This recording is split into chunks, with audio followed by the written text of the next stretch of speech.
نحمده ونصلي ونسلم على رسوله الكريم اما بعد فاعوذ بالله من الشيطان الرجيم بسم الله الرحمن الرحيم فلما استيئسوا منه خلصوا نجيا قال كبيرهم ألم تعلموا أن أباكم قد أخذ عليكم موثقا من الله ومن قبل ما فرطتم في يوسف فلن أبرح الأرض حتى يأذن لي أبي أو يحكم الله لي وهو خير الحاكمين۔ پھر جب وہ بھائی اس سے مایوس ہو گئے تو ایک طرف جا کر سرگوشی میں مشورہ کرنے لگے۔ ان میں بڑا بھائی کہنے لگا، کیا تمہیں معلوم نہیں کہ تمہارے باپ نے تم سے اللہ کا عہد لیا تھا اور اس سے پہلے تم یوسف کے حق میں کوتاہی کر چکے ہو؟ تو میں تو یہاں سے ہرگز نہ ہٹوں گا جب تک میرے والد مجھے اجازت نہ دے دیں یا اللہ مجھے کوئی حکم فرما دے، اور وہ سب سے بہتر حکم دینے والا ہے۔ جب وہ بھائی حضرت یوسف علیہ السلام کی طرف سے مایوس ہو گئے اور انہیں اس بات کا یقین ہو گیا کہ بنیامین واپس نہیں ملیں گے، تو سب بھائی لوگوں سے ایک طرف ہو کر وہ کھڑے ہو گئے اور آپس میں مشورہ کرنے لگے کہ اب اپنے والد کے پاس کیا منہ لے کر جائیں گے اور اپنے بھائی بنیامین کے بارے میں کیا کہیں گے کہ ان میں سے علم و عقل و عمر میں سے مفسرین کہتے ہیں جو بھائی بڑا تھا وہ کہنے لگا، کیا تمہیں معلوم نہیں کہ تمہارے والد حضرت یعقوب نے تم سے اللہ کا عہد لیا تھا کہ تم اپنے بھائی کو واپس لے کر جاؤ گے، اور اس سے پہلے تم حضرت یوسف کے معاملے میں کوتاہی کی اور اپنے والد سے کیے ہوئے عہد کی پاسداری بھی نہ کی۔ میں تو مصر کی سرزمین سے نہیں نکلوں گا اور نہ ہی اس صورتحال میں میں مصر کو چھوڑوں گا یہاں تک کہ مجھے میرے والد مصر کی سرزمین چھوڑنے کی اجازت دے دیں اور مجھے اپنے پاس بلا لیں، یا اللہ تبارک و تعالی میرے بھائی کو خلاصی دے کر یا اس کو چھوڑ کر تمہارے ساتھ چلنے کا مجھے کوئی حکم دے دے تو وہ سب سے بہتر حکم دینے والا ہے۔ اب کیا ہوا؟ قرآن کہتا ہے ارجعوا الی ابیکم فقولوا یا ابانا ان ابنک سرق وما شہدنا الا بما علمنا وما كنا للغیب حافظین واسأل القرية التي كنا فيها والعير التي أقبلنا فيها وإنا لصادقون۔ تم اپنے باپ کے پاس لوٹ کر جاؤ، پھر عرض کرو، اے ہمارے والد، بے شک آپ کے بیٹے نے چوری کی ہے اور ہم اتنی ہی بات کے گواہ ہیں جتنی ہمیں معلوم ہے، اور ہم غیب کے نگہبان نہ تھے، اور اس شہر والوں سے پوچھ لیجئے کہ جس میں ہم تھے، اور اس قافلے والے سے معلوم کر لیں کہ جس میں ہم واپس آئے ہیں، اور بے شک ہم سچے ہیں۔ جس بھائی نے مصر میں ٹھہرنے کا ارادہ کر لیا تھا اس نے بقیہ 9 بھائیوں کو کہا کہ تم جاؤ اور حضرت یعقوب علیہ السلام یعنی اپنے والد کے پاس جاؤ اور ان سے عرض کرو کہ اے ہمارے والد، کہ بے شک آپ کے بیٹے کی طرف چوری کی نسبت کی گئی ہے، اور ہم اتنی بات کے گواہ ہیں جتنی ہمیں معلوم ہے۔ پیالہ ان کے سامان میں سے نکلا اور ہم غیب کے نگہبان نہ تھے، ہمیں یہ خبر نہیں تھی کہ یہ صورت پیش آئے گی، حقیقت حال اللہ جاننے والا ہے۔ اور پیالہ کس طرح وہ بنیامین کے سامان سے برآمد ہوا وہ ساری بات جا کر والد کو بتاؤ، اور بھائیوں کو یہ بھی کہا کہ یہ والد صاحب سے کہہ دینا کہ ہم جو آپ کو کہہ رہے ہیں، اور یہ بتانے کا مقصد یہ ہے کہ بھائیوں نے یہ کہا کہ یہ باتیں والد صاحب سے کہہ دینے کا، اس سے مقصد یہ تھا کہ حضرت یعقوب علیہ السلام کے سامنے ان بھائیوں پر جو تہمت لگ گئی کہ یہ بھائی جو اللہ کا وعدہ کر کے لے کے گئے تھے کہ بنیامین کو واپس لے کر آئیں گے، تاکہ وہ تہمت دور ہو جائے، اور حضرت یوسف علیہ السلام کے واقعے میں بھی یہ کیونکہ تہمت کا سامنا کر چکے تھے، پھر یہ لوگ اپنے والد کے پاس آئے اور جو کچھ ابھی آپ نے ترجمے میں سنا وہ سارا آ کر حضرت یعقوب علیہ السلام سے عرض کیا۔ پھر حضرت یعقوب علیہ السلام نے جب سنا تو آپ نے کیا کہا سنیے، فرمایا قال بل سولت لكم انفسكم امرا فصبر جمیل عسى الله ان ياتيني بهم جميعا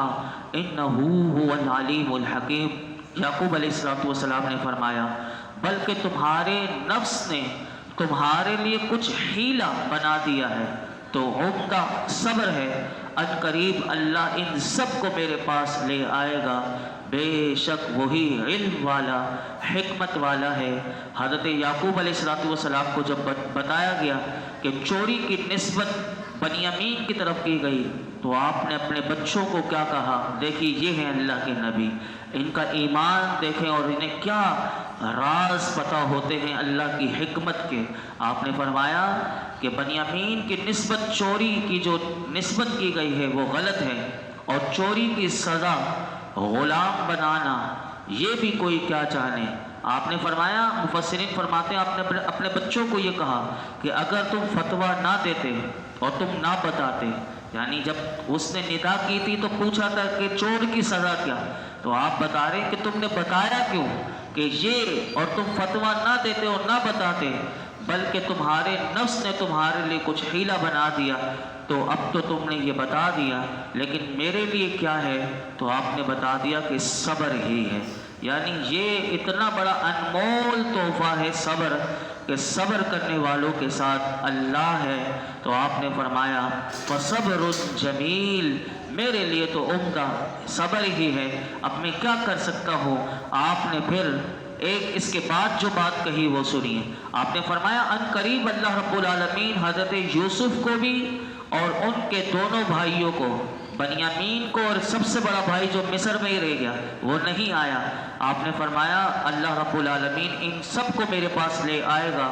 اور بے شک وہی میرے افسوس اور غم کی حالت کو جانتا ہے۔ میں نے کسی حکمت کی وجہ سے ہی،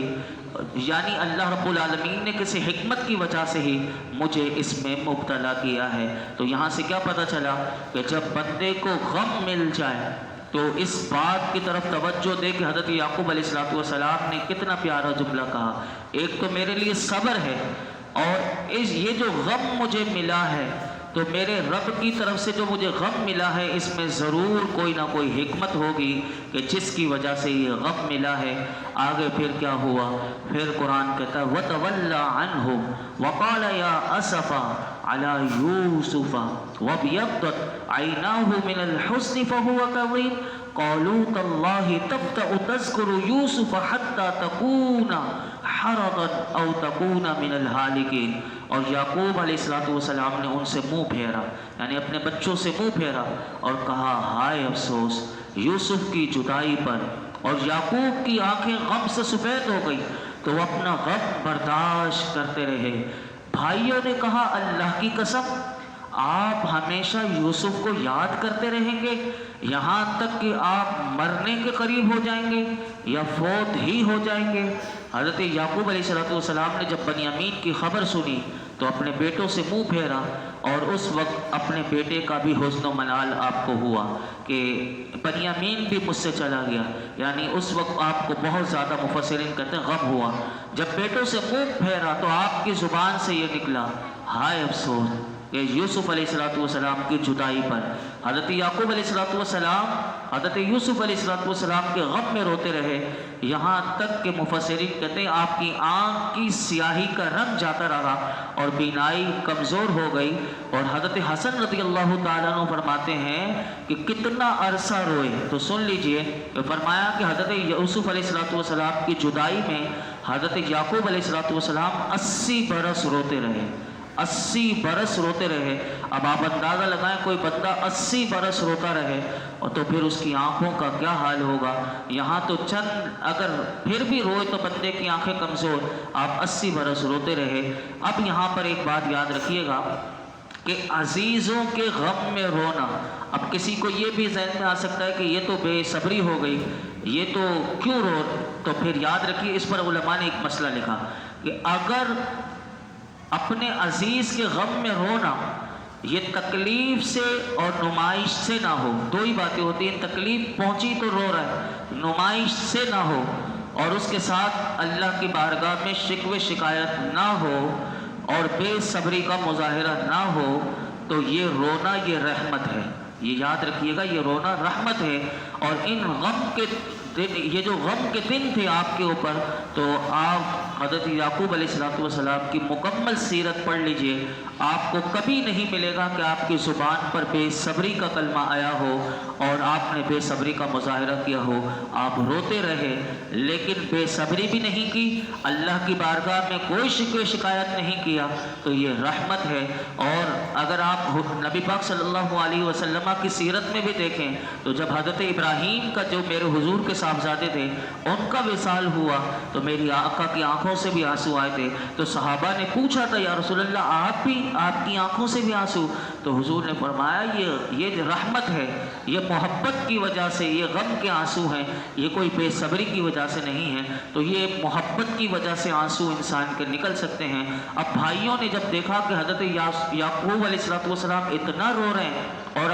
یوسف علیہ السلام کو یاد کر رہے ہیں، تو اس وقت بیٹوں نے دوبارہ کہا کہ اللہ کی قسم آپ ہمیشہ حضرت یوسف کو یاد ہی کرتے رہیں گے اور اس کی محبت آپ سے کم نہ ہوگی، یہاں تک کہ ان کے غم میں ان کا اتنا غم آپ کو ہے کہ کہیں آپ مرنے کے قریب نہ ہو جائیں یا آپ اس کی محبت میں اپنے آپ کو ہی فوت نہ کر دیں کہ اس دنیا سے ہی چلے جائیں. تو آپ نے اپنے بچوں کو کیا جواب دیا؟ قرآن کہتا ہے کہ بچوں نے یہ کہا آپ اتنا یوسف کو یاد کرتے ہیں. اب دیکھیے کیسی محبت ہوگی ایک اللہ کے نبی کو اپنے بیٹے سے، وہ بھی نبی ہیں، کیا محبت ہے. اللہ اکبر. قال انما اشکو بثی وحزنی الی اللہ واعلم من اللہ ما لا تعلمون. یعقوب علیہ السلام نے کہا میں تو اپنی پریشانی اور غم کی فریاد اللہ ہی سے کرتا ہوں اور میں اللہ ہی کی طرف، اور فرمایا میں اللہ کی طرف سے وہ بات جانتا ہوں جو تم نہیں جانتے. حضرت یعقوب علیہ السلام کی بیٹوں کی بات سن کر آپ نے ان سے کہا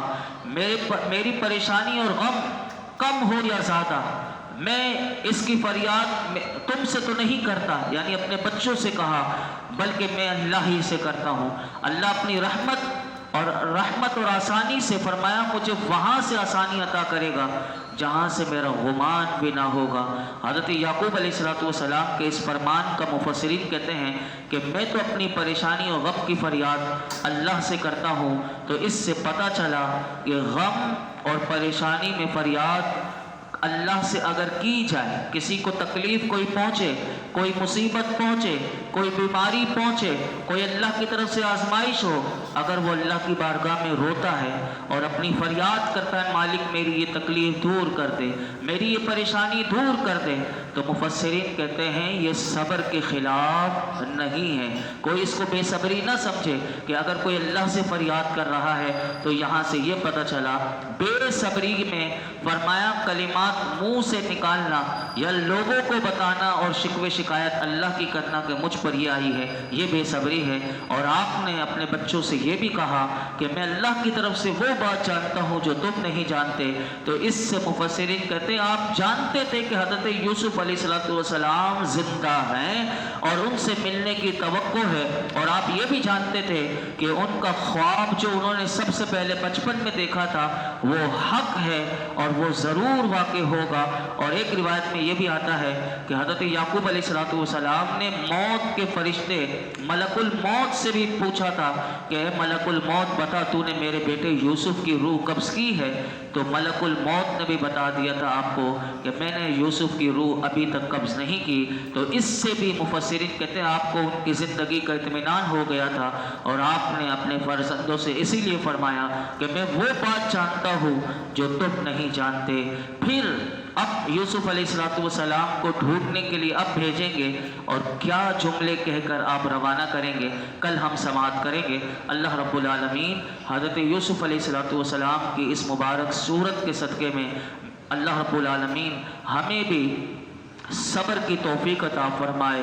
اور بے صبری سے اللہ رب العالمین ہمیں محفوظ فرمائے اور ہر حال میں شکر کرنے کی توفیق عطا فرمائے۔ الحمدللہ رب العالمین والصلاة والسلام علی سید الانبیاء والمرسلین وعلی آلہ واصحابہ اجمعین۔ یا اللہ پاک جو کچھ ہم نے سنایا اس میں کوئی غلطی کوتاہی ہو معاف فرما، اپنی بارگاہ میں قبول فرما۔ رب کریم قرآن حکیم کا ہمیں فیضان عطا فرما، قرآن حکیم کا قدردان بنا دے، قرآن حکیم میں غور و فکر کر کے اس کے مطابق زندگی گزارنے کی توفیق عطا فرما، تیرے محبوب کی کامل اتباع کی توفیق عطا فرما، تیرے محبوب کا سچا غلام بنا دے، ہماری زندگیوں کو حیات طیبہ عطا کر دے۔ میرے مالک تو ہم سے راضی ہو جا، ہمارے گناہ معاف کر دے، ہماری خطائیں معاف کر دے، ہماری بے حساب مغفرت فرما، ہمارے والدین کی مغفرت فرما، میرے آقا کی تمام امت کی مغفرت فرما، حضور کی امت میں جو بیمار ہے